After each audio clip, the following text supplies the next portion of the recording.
교회 생일날입니다. 하나님께서 교회를 세우시고 이와 같이 또 생일을 맞이하게 하였습니다. 한 26년 전에 우리 교회가 세워진 줄로 압니다. 여러분과 제가 교회를 통해서 주님의 소중한 일들을 감당해가는 또 하나님의 백성으로 삶들을 살아가기에 부족함이 없기를 주의 이름으로 축원합니다. 생일은 잔칫날이죠. 그렇지만은 코로나로 인하여서 우리가 지금 잠시 어느 만큼의 행사들을 멈추고 있습니다. 그런데도 몸내 아쉬운 분이 있었던 것 같습니다. 우리 교회 생일날인 것을 기억하신 분이 우리 성도님 그냥 보낼 수 없다 그러셔가지고 교회를 많이 사랑하셔서 관심이 있기 때문에 교회 생일도 기억하신 줄로 압니다. 그래서 떡을 또 해놓으셔서 가실 때는 모두가 다 떡을 하나씩 다 받아가시기를 바랍니다. 사랑으로 해주신 거니까 사랑으로 받으시고요. 또 교회를 위해서도 또 많이 기도하시는 여러분과 제가 될 수 있기를 간절히 바라고요. 우리 자신들도 그처럼 교회를 또 사랑하는 그런 모습으로 세워지기를 소망합니다. 떡을 준비해 주신 분께 감사를 드립니다. 에베소서는 교회론입니다. 그래서 말씀을 교회와 깊은 관계를 가지고 보면 교회를 우리가 또 많이 이해할 수 있습니다. 오늘 본문의 말씀을 통해서 교회에 대한 이해를 하겠습니다. 오늘 제목은 10절의 말씀에 우리는 그가 만드신 바라 이 말씀입니다. 곧 우리는 그가 만드신 바라. 우리는 하나님께서 만드신 바요, 예수 그리스도께서 만드신 바요. 여러분과 저는 예수 그리스도 안에서 구원받은 사람들이요. 우리 교회는 하나님께서 만드신 교회입니다. 믿으십니까? 하나님께서 교회를 만드셨습니다. 자, 그래서 오늘 우리는 그가 만드셨다. 하나님께서 만드셨다라고 할 때 만드심은 하나님이 최고의 예술가이시지요. 자, 그래서 하나님은 이 땅에 우리 인생들을 만드셨습니다. 얼마나 우리라고 하는 작품을 잘 만드셨는지요. 또한 하나님께서 이 땅에 공동체로서 하나님의 교회를 만드셨습니다. 하나님의 교회, 예수 그리스도로 말미암아 구원받은 사람들은요, 하나님께서 만드신 하나님의 걸작품입니다. 하나님이 최고의 예술가라면 우리는 최고의 걸작품인 줄로 믿습니다. 그래서 우리 개인이 예수 안에서 이 세상의 그 무엇과도 비교할 수 없을 만큼 최고의 작품이요. 우리 주님께서 이 땅에 오셔서 누군가는 그랬습니다. 주님이 이 땅에서 남기시고 간 것 하나가 있다면 교회를 남기시고 가셨다. 그러므로 주님께서 이 땅에 오셔서 교회를 세우시고 가신 겁니다. 교회를 만드시고 가신 겁니다. 자, 그러므로 주님께서 만드신 최고의 걸작품은 교회인 것입니다. 교회는 분류를 할 수가 있어요. 눈에 보이는 교회로서의 교회가 있습니다. 공동체들이 모여서 하나님을 예배하기 위해서 있는 그러한 모습으로서의 교회지요. 건물로서의 교회도 여기 함께 포함할 수 있겠지요. 그래서 우리 애양교회와 같은 교회를 말할 수 있습니다. 또한 교회는 사람으로서의 교회가 있습니다. 예수 그리스도께서 그의 피값으로 산 사람들의 공동체를 교회라고 하는 겁니다.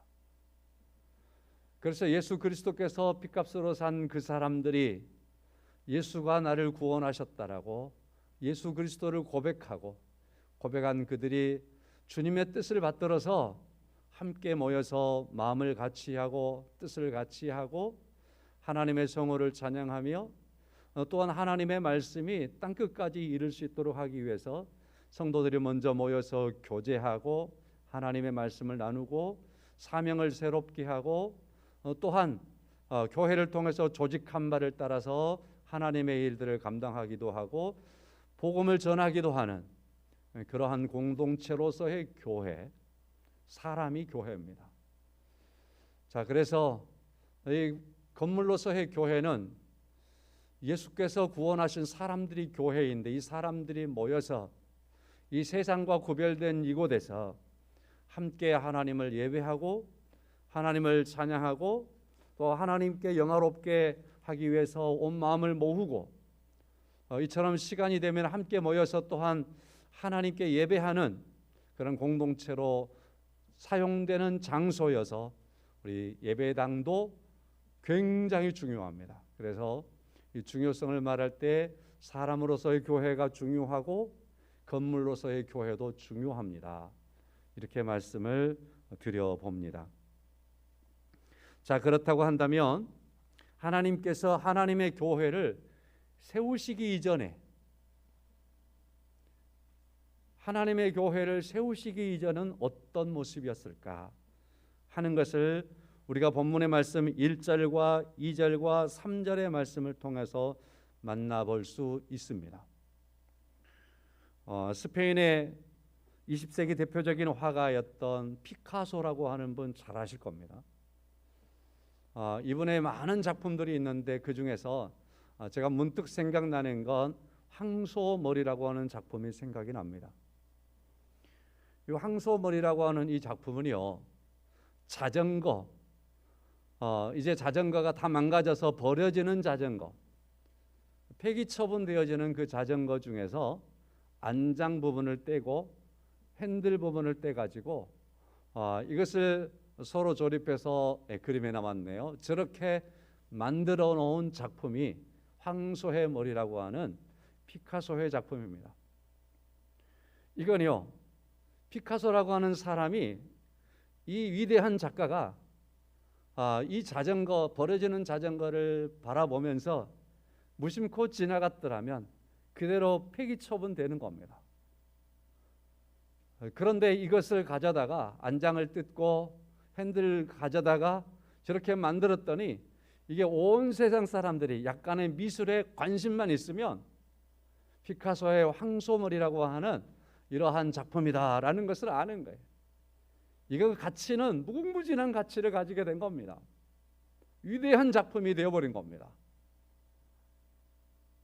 사랑하는 성도 여러분, 자, 이와 같이 버려질 수밖에 없는 자전거가 큰 작가를 만났더니 이처럼 위대한 작품으로 탄생하는 것처럼 오늘 1절 말씀에 허물과 죄로 죽었던 우리가 예수를 만남으로 말미암아 살게 된 줄로 믿습니다.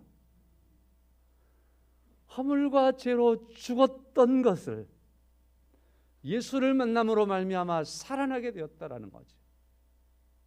여러분과 제가 허물과 죄로 죽었는데 예수를 만남으로 말미암아서 우리는 주의 몸된 교회를 이루게 된 줄로 믿습니다. 그때 2절의 말씀이지요. 그때 너희는 그 가운데서 행하여 제 가운데서 행하였다라는 거예요. 세상 풍조를 따르고 공중 권세 잡은 자를 따르고 불순종의 아들들 가운데서 역사하는 영, 곧 이건 사단이겠지요. 사탄을 따르는 그러한 존재로 살았었는데, 그래서 허물과 죄로 죽었었는데, 이러한 우리가 예수를 만남으로 말미암아 살아나게 되었다. 예수 그리스도께서 우리를 살리셔서 최고의 걸작품인 곧 우리를 하나님의 교회로 세우셨다라고 하는 말씀입니다. 죽음이라고 하는 게 있죠. 여기 1절 말씀에 허물과 죄로 죽었던이라고 하는 이 말씀 말이죠. 죽었다라는 말은 헬라어에서 보면은요, 그 근원을 찾아가다 보면 분리하다라는 의미를 가지고 있습니다. 분리되었다라는 의미지요. 자, 그래서 성경적인 의미 속에서 이 죽음이라고 하는 것을 이렇게 접근해 볼 수 있습니다. 한 세 가지인데요. 하나는요, 영적인 죽음입니다. 영적으로 분리된 거지요. 하나님과의 관계가 단절되고 분리된 겁니다. 이게 죽음이에요. 두 번째로는 육체적인 죽음입니다. 자, 그래서 몸과 영혼이 분리된 거지요. 영원한 죽음이라고 하는 세 번째 죽음도 있습니다. 영원한 죽음은 지옥에 들어가 버리는 거지요. 그래서 하나님과 영원히 분리된 거지요. 성경에서 한 세 가지의 이러한 죽음을 분리라고 하는 개념 속에서 말씀을 드릴 수 있습니다. 이것이 죽음일지인데 이 죽음이 그러나 해결이 될 수 있습니다. 오늘 1절의 말씀에 허물과 죄로 죽었던 너희를 살리셨도다 그랬는데 이 살리심이 가능하다라는 겁니다. 그것은 죽음에 대한 극복으로 제가 말씀을 드리겠는데, 첫째는 영적인 죽음은 예수 그리스도를 믿음으로 말미암아 하나님의 자녀가 되는 겁니다. 육체적인 죽음은 예수 그리스도를 믿음으로 말미암아서 주님께서 다시 오실 때 부활의 신앙으로 사는 겁니다. 영원한 죽음은 예수 그리스도를 믿음으로 말미암아 구원받은 영혼이 사는 겁니다. 자, 이와 같이 죽음이 무언가라고 하는 것을 우리가 생각하며 분리되는 것이다. 사랑하는 성도 여러분, 그러면 왜 이와 같이 죽음이 발생했을까? 1절에서 계속해서 반복되는 것처럼 허물과 죄로 죽음이라는 것입니다. 허물과 죄는 동의어입니다. 이 동의어로서 허물과 죄는 곧 하나님의 법과 하나님의 뜻과 하나님의 말씀을 어기고 거역한 것을 가리켜서 죄라고 말하는 겁니다. 이것이 허물과 죄로 죽었다라고 말할 수 있습니다. 자, 그러한 우리를 1절의 말씀에 그는 우리를 살려주었습니다. 예수께서 우리를 살리셨습니다 라고 말씀하는 겁니다. 허물과 죄로 죽었을 때 그때 우리들의 모습과 우리의 상태는 어떤 모습이고 어떤 상태였을까요? 2절의 말씀에서 이 부분을 우리에게 말해주고 있습니다. 곧 통권의 불순종에 있을 때, 하나님의 통치 아래에 서지 못할 때였습니다. 하나님의 통치 아래에 있지 않을 때는 죄 가운데 있었습니다. 세상 풍토를 따르고 있었습니다. 공중의 권세 잡은 자를 따르고 있었습니다. 불순종의 아들들 가운데 역사하는 영을 좇고 있었다라고 말씀을 하고 있습니다. 누가복음 15장의 말씀 보면 탕자의 비유를 만나볼 수 있습니다. 충분히 이해가 되신 줄로 압니다. 거기에 이 둘째 아들이 집을 나갔다가 얼마만큼 지나서 아버지 곁에서 떠날 때 모습은 다 온데간데 없고 몰골이 완전히 거지가 돼가지고 아버지에게로 돌아오는 겁니다. 아버지에게로 돌아올 때 아버지가 이 아들을 맞으면서 이렇게 말합니다. 누가복음 15장 24절입니다. 이 내 아들은 죽었다가 다시 살아났으며 내가 잃었다가 다시 얻었노라.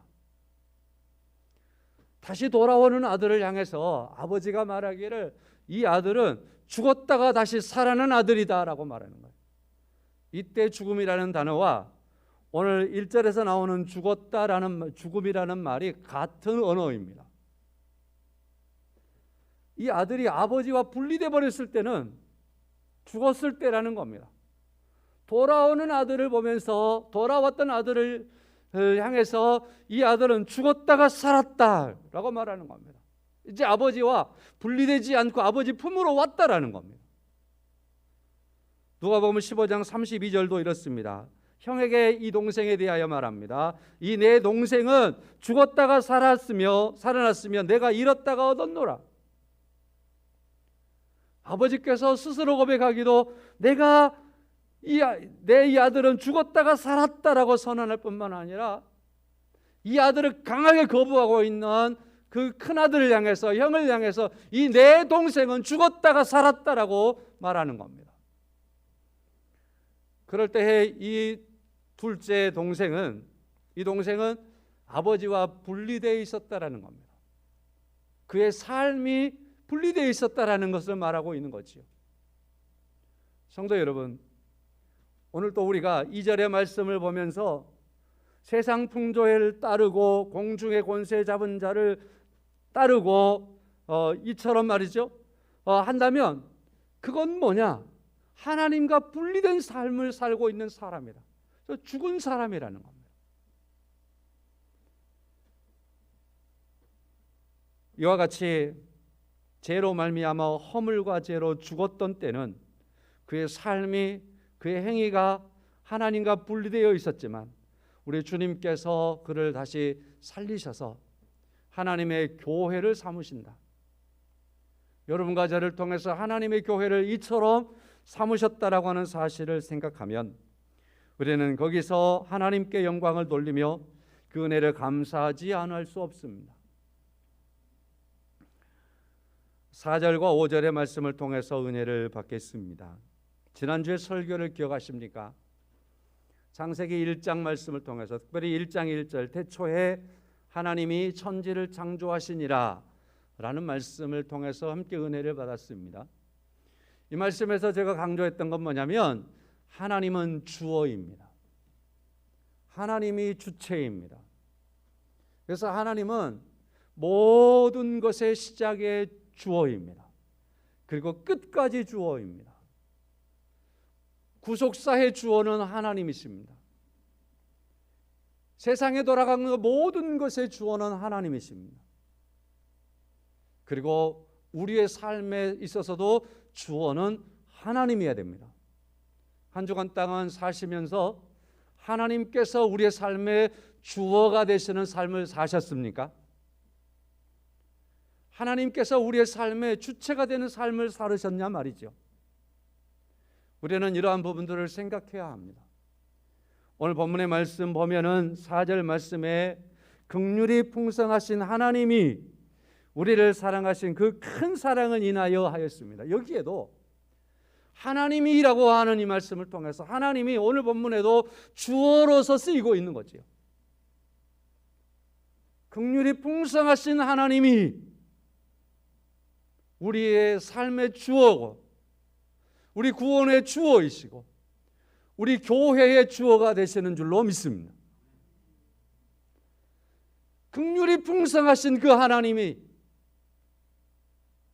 곧 허물과 죄로 죽었고 2절의 말씀처럼 세상 풍조를 따르고 있고 공중 권세 잡은 자를 따르고 있고 이와 같이 거짓된 영 불순종의 영을 따르고 있었던 우리를 긍휼이 풍성한 하나님이 우리를 구원하셨습니다. 긍휼이 풍성한 하나님께서 그 사랑을 인하여서 우리를 이와 같이 구원하여 주었습니다. 그러므로 오늘 또 우리는 이와 같이 긍휼이 풍성하신 하나님을 기억하면서 그 하나님은 우리를 어떻게 살리셨는가 라고 하는 것을 생각해 보겠습니다. 5절과 6절의 말씀을 보면 세 가지의 동사를 만나볼 수 있습니다. 허물로 죽은 우리를 그리스도와 함께 살리셨고, 그래서 함께 살리셨고 살렸다라는 동사가 있습니다. 두 번째로는 6절의 말씀에서 또 함께 일으키셨고 일으키사.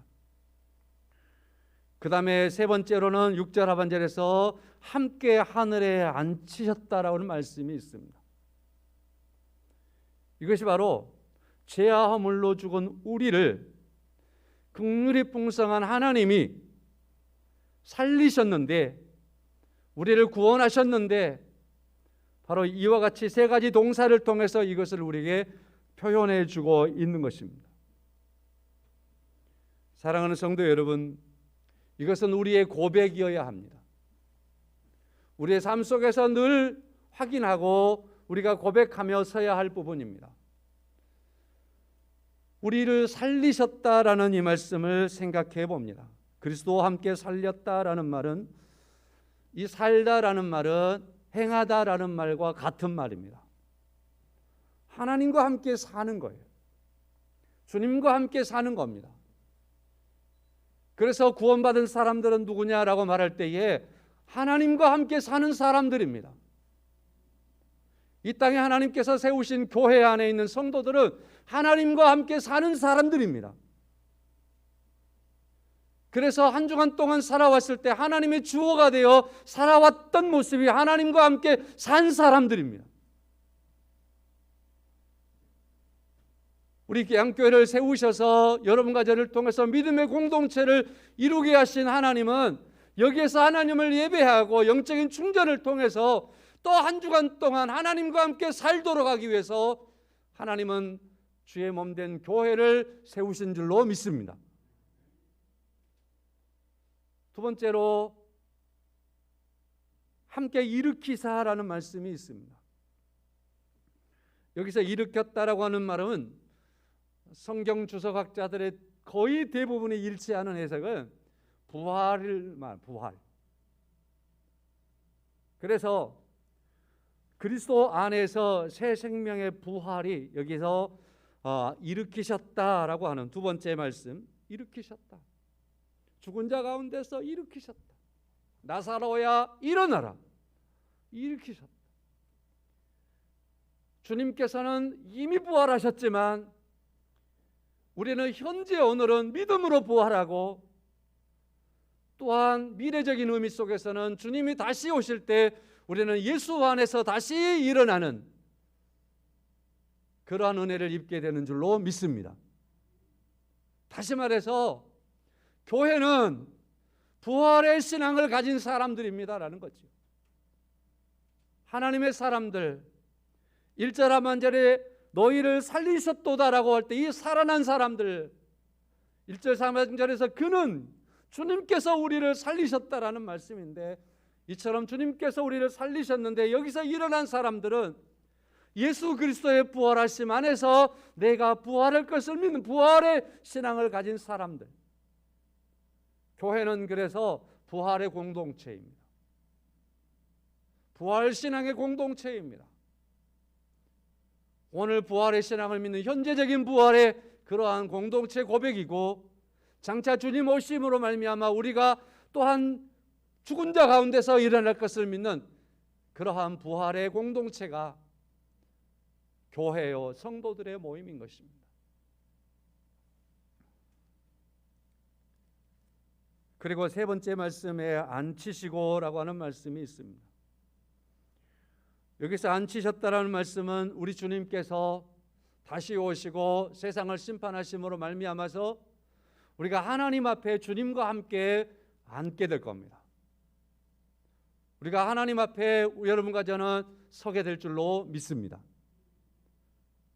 그 자리가 우리에게 예비된 자리라는 사실입니다. 그런데 오늘 여기 본문의 말씀을 보면 6절 하반절의 말씀에 뭐라고 하냐면 함께 하늘에 앉히시니 라는 말씀이 있습니다. 이 말씀을 통해서 보면 이미 완료형으로 말씀이 되어져 있습니다. 이 말씀은 여러분과 저로 하여금 예수 그리스도에 대한 부활의 신앙을 믿고 주님의 다시 오심에 대한 신앙을 믿음으로 말미암아 장차 될 일이지만 장차 이루어질 일이지만 오늘의 우리의 믿음으로는 이루어진 것으로 고백되어지는 그러한 말씀이죠. 그래서 이와 같이 오늘 우리가 교회는 죄와 허물로 죽었던 자들이 예수로 말미암아 산 자들이 되었고 그것은 곧 하나님의 긍휼의 풍성하심 하나님의 사랑을 인하여 이룬 것인데 살리시고 일으키시고 앉히신 자들이라는 사실입니다. 이것이 바로 교회 공동체 안에 있는 성도들 여러분과 저를 이와 같이 하나님께서 은혜로 이루신 겁니다. 왜 하나님은 이와 같이 우리를 구원하셨을까? 하나님께서는 왜 이와 같이 하나님의 교회를 세우셨을까? 중요한 목적도 우리가 오늘 본문의 말씀을 통해서 만나볼 수 있습니다. 7절 말씀입니다. 이는 그리스도 예수 안에서 우리에게 자비하심으로써 그의 은혜의 지극히 풍성함을 오는 여러 세대에 나타내려 하심이라 말씀하고 있습니다. 여기서 곧 교회를 세우신 목적을 우리가 만나볼 수 있습니다. 그것은 여러 세대에 나타내려 하심이라 하는 말씀이죠. 예수 안에서 우리에게 자비하심으로 그 은혜의 지극히 풍성함을 여러 오는 세대에 나타내려고 하나님이 우리를 구원하였습니다. 하나님이 하나님의 교회를 세우셨습니다 라는 말씀입니다. 여기서 나타내다라는 말은요, 여러 가지 단어를 보면은 이 단어는 여러 가지 의미를 가지고 있습니다. 비슷비슷하니까 나타내다라는 것은 증명하다, 명백하게 하다, 분명하게 하다, 확실하게 하다, 이런 의미들입니다. 여러분과 저를 통해서 하나님께서 분명하게 하고 싶은 게 있는 거예요. 증명하고 싶은 게 있는 거예요. 분명히 나타내고자 하는 것이 있는 거예요. 확실하게 하고 싶은 게 있는 거예요. 그래서 하나님께서 교회를 세우셨다라고 말씀하는 거예요. 그것도 오는 세대에, 오늘뿐만 아니라 세상 끝날까지 이걸 나타내고 싶어 하셔서 하나님께서는 교회를 세우셨다, 그렇게 말씀을 하시고 있는 겁니다. 그러면 하나님께서 이와 같이 나타내시고자 하는 것이 무엇일까요? 그것은 바로 하나님께서 예수 그리스도 안에서 죄와 허물로 죽은 여러분과 저를 구원하셔서 우리가 주의 몸된 교회를 이름으로 말미암아서 그리스도와 함께 살아난 자로, 그리스도와 함께 일어난 자로, 그리스도와 함께 하늘에 앉은 자로 우리가 있게 된 것을 끝까지, 세상 끝날까지 나타내기를 원하시는 겁니다. 그런데 이것은 우리가 주의해야 할 것이 있습니다. 8절과 9절의 말씀에 있죠. 주의해야 될 건 뭐냐면요, 자랑입니다.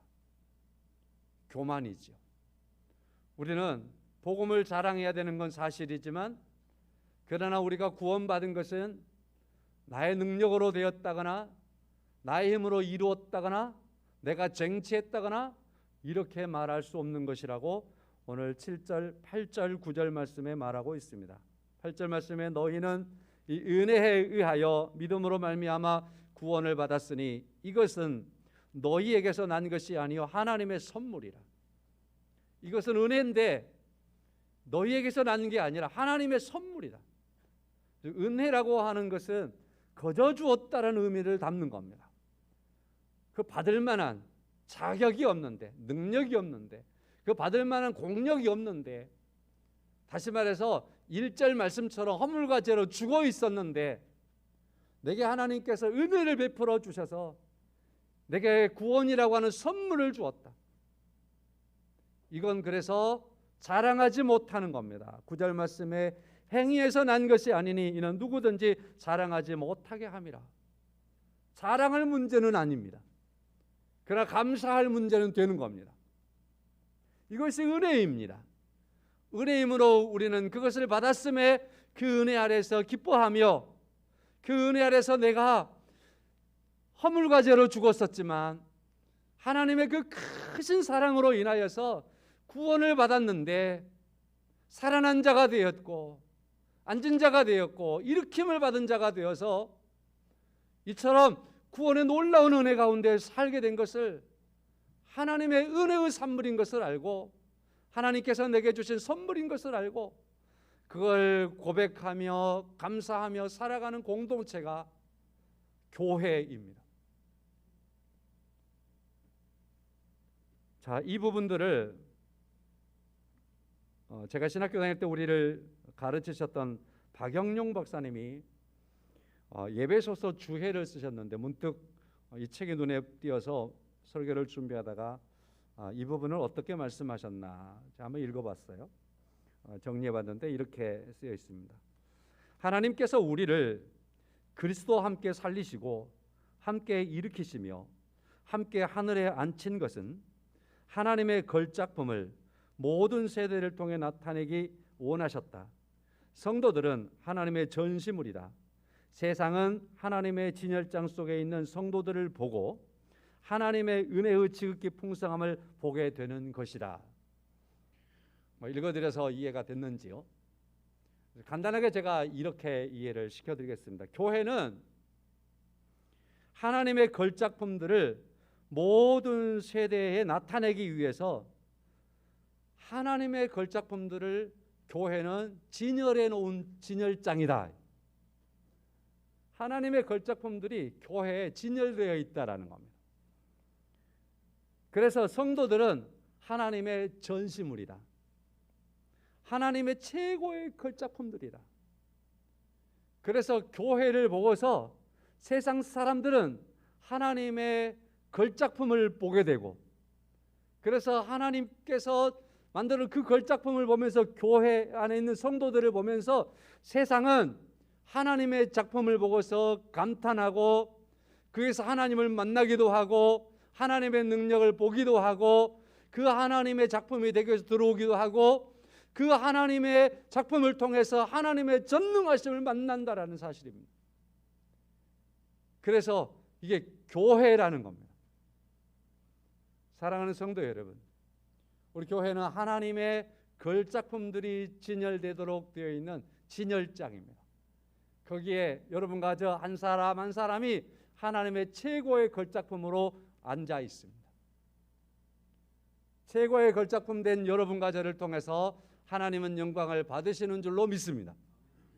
그리고 오늘 여기 7절 하반절에 있는 말씀처럼 하나님의 걸작품 된 우리들은 그의 은혜의 지극히 풍성함을 오는 세대에 나타내는 교회가 되어야 할 줄로 믿습니다.